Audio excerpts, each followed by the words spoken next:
Hey golfers, in this next video I'll be talking about keep left shoulder down in downswing. Keep watching.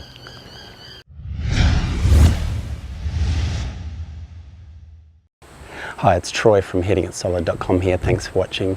So we're talking about keeping the left shoulder down in downswing. This is a real pro move. Let me show you what I'm talking about. So I'm set up to a ball here from down the line. Now, as you'll go to the top of the backswing here, you'll notice my lead shoulder will be lower.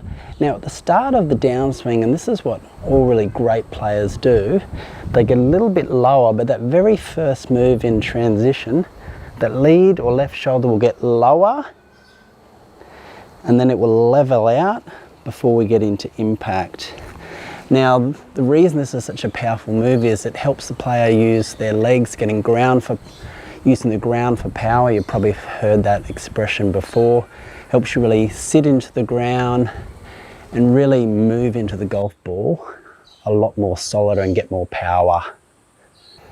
So the opposite to keeping that left shoulder lower in the downswing is obviously getting the left shoulder higher, and that's not what I want you to do. So to show you what it looks like, where a lot of golfers go wrong, and I've been guilty of this myself previously, in the downswing, if we go to the top here, if the first move you make in the downswing is this, as you can see what happens there, it tilts my upper body back. I get a lot of what's called secondary access tilt. I get further away from the ball, and especially with your irons, it makes it really difficult to get your hands forward and get that forward shaft lean. So as soon as you tilt it this way, get you in an awkward position. And what it also does, I'll show you from this angle, as we make a backswing, you can see there that left shoulder is lower. I've got that nice tilt in my backswing. If I was to do this,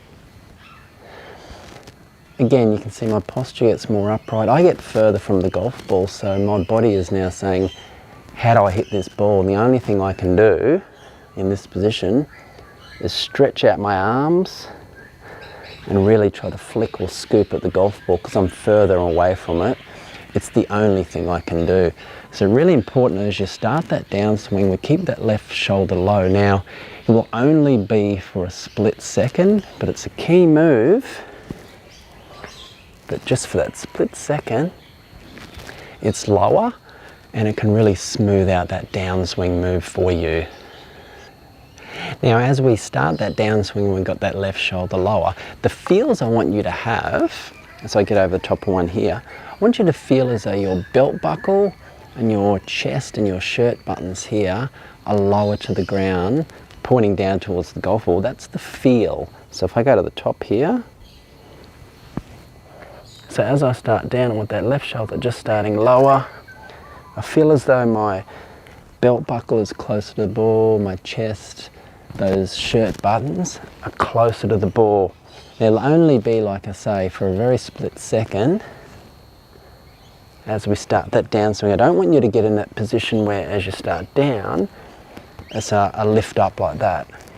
This sort of lifting up position is really destructive. It doesn't matter if you're hitting irons or woods, any sort of lifting up coming out of that posture is really destructive. So from this angle, as we go to the top,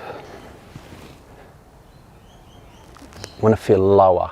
It's really pushing into the ground. Great way to start that downswing. Have a look at Rory McIlroy's swing in slow motion, especially with his irons. He's a great example of someone that really gets that lead shoulder lower right at the start of the downswing. Now, as I said, that left shoulder will only stay low for a split second. And the reason is, if you can imagine, if I get that left shoulder low and I keep it there for too long, I'm going to get in this really awkward, unbalanced sort of position here. And that's not what we want. We want that initial movement for the left shoulder to be low. And then what's going to happen, this is the next piece, and this is covered in more detail in another video, is right side bend. But I'll quickly show you here. So as we come down, left shoulder down, and then we want that right side bend.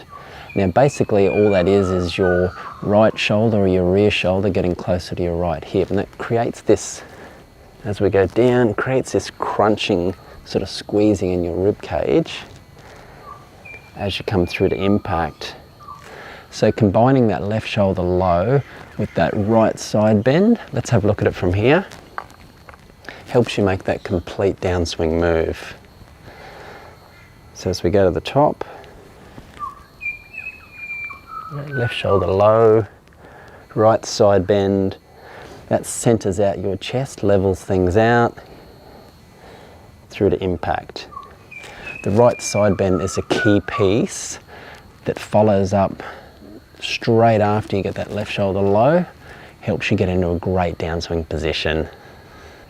Now if you've tried this move before, and I'm sure you have, and it hasn't worked for you, maybe you've hit the ball fat or thin, I can tell you exactly why. So what's happening is, because you're, and I'm assuming you've been doing the exact opposite to this and getting that left shoulder high, when you're getting that left shoulder high in the start of the downswing, the natural reaction is to straighten out those arms. So as soon as you start doing this move, you get lead shoulder, that left shoulder low. If you try to straighten out those arms from there, because you're lower to the ground, you're just going to chunk, hit well behind the ball, hit it really fat. So if you've tried this before and you've hit the ball fat, it's perfectly normal.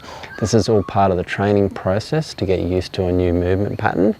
So what you need to work on doing, you need to work on getting that left shoulder low, getting more bend in your right arm and more extension in that right wrist like this, particularly with your irons. Not as much with your woods because the ball will be up on the tee, but with your irons, you'll need to get more bend in that right arm and more extension, bending back of that right wrist, because you're closer to the ball,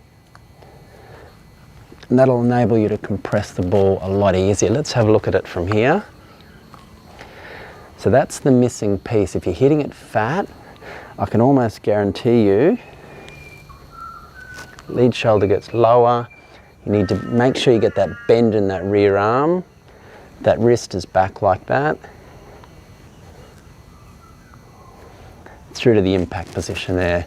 And that'll help you really compress those irons, hit your woods well as also, and that will help you out with your golf game. Now, super important, I've got another video coming up that talks about weight shift versus hip turn. This is an important video, it ties right in with this one to help you hit the golf ball a lot more consistent. I'll see you on it. Do you want to know how to make an even better golf swing? Click and watch the video on your screen now.